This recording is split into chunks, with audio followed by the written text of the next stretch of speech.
최근 국내 대형마트인 홈플러스가 중국 기업인 징동닷컴에 팔릴 수 있다는 충격적인 이야기가 나오고 있습니다.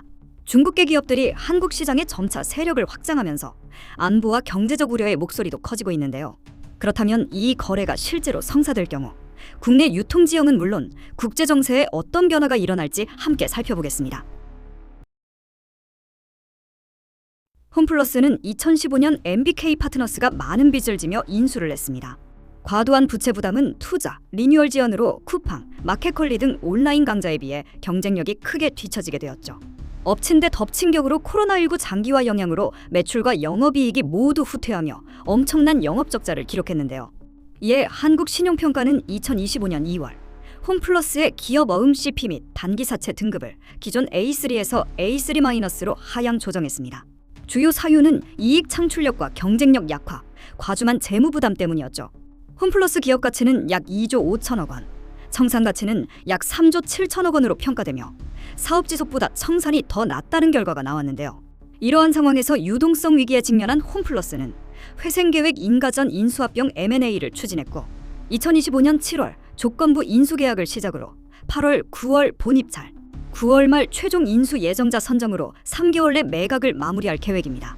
인수 후보군은 대형마트, 중국계 유통회사, 쿠팡, 전략적 투자자가 거론되고 있지만 국내 대형마트는 오히려 최근 점포수를 줄이는 추세로 신중한 입장을 내비치고 있습니다.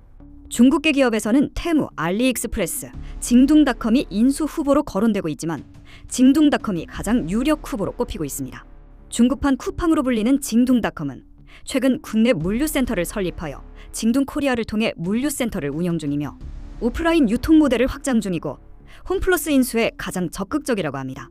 반면 국내 기업의 인수가 부담이 늘어나는 것은 정부의 규제도 한몫하는데요. 대형마트와 유통업계의 새로운 규제들이 강화되고 있어 국내 기업 인수 가능성이 점점 떨어지고 있습니다. 더불어 민주당에서 대형마트 의무 휴업일 강화 및 출점 제한 확대부터 온 오프라인의 규제 법안을 다수 발의하면서 유통업계가 긴장 중인데요. 아무래도 인수하는데 영향이 있지 않았을까 생각이 드는 부분입니다. 또한 유통뿐만 아니라 프랜차이즈, 배달 플랫폼에 대해서도 강도 높은 규제가 예고된 상태입니다. 이런 규제에서 중국계 이커머스는 매출이나 규모를 파악하기 어려워 규제 대상에서 빠질 수 있다고 나와 역차별을 받는 것 아니냐는 말도 나오고 있습니다. 여러분, 이제 더 큰 그림을 한번 봐야 할 시점인 것 같습니다. 홈플러스뿐만 아니라 한국 시장 곳곳에서 중국 기업들의 영향력이 조용히 커지고 있는데요. 여기서 정말 중요한 문제는 이들 중국 기업들의 안보 위협입니다. 테무의 경우 미국 CSIS 보고서에서 단순 쇼핑 앱을 넘어 악성 코드와 과도한 데이터 수집 기능을 포함하고 있다고 경고했습니다. 실제로 미국 통신표준위원회 보고서에 따르면 테무 앱이 기기 내부의 센서, 위치 정보, 통화 기록 등의 광범위하게 접근할 수 있는 구조라고 하는데요. 화웨이의 경우는 더 심각합니다. 미국은 이미 화웨이를 군사기업으로 분류했고 국내에서도 LG U+를 제외한 통신사들은 백도화 우려가 크다며 화웨이 5G 장비 도입을 거부했죠. 외교 전문지에서는 한국이 화웨이 관련 보안 전략을 마련하지 않으면 사이버 위협에 노출될 수 있다고 경고하기도 했습니다. 그런데 여기서 주목해야 할 점이 있습니다. 바로 홈플러스 인수 유력 후보인 징동닷컴도 보안 문제에서 자유롭지 않다는 것입니다. 최근 다크웹에서는 징동닷컴 고객의 이름, 이메일, 암호, QQ 번호, 심지어 주민등록증 사본까지 유출됐다는 공격자의 주장이 올라왔습니다. 그렇다면 우리나라도 수백만 명의 회원 정보, 구매 패턴, 결제 정보, 신용카드 번호까지 모두 위험에 노출될 수 있습니다. 게다가 홈플러스는 단순한 온라인 쇼핑몰이 아니라 오프라인 매장을 운영하는 곳입니다. 매장 내 CCTV, 직원 정보까지 우리가 상상하는 것보다 훨씬 많은 정보가 중국으로 넘어갈 수 있죠. 최근 정부가 중국 전승절 행사 참여를 고민한다는 보도가 나왔는데요. 전승절은 사실상 중국 공산당의 정치적 행사입니다.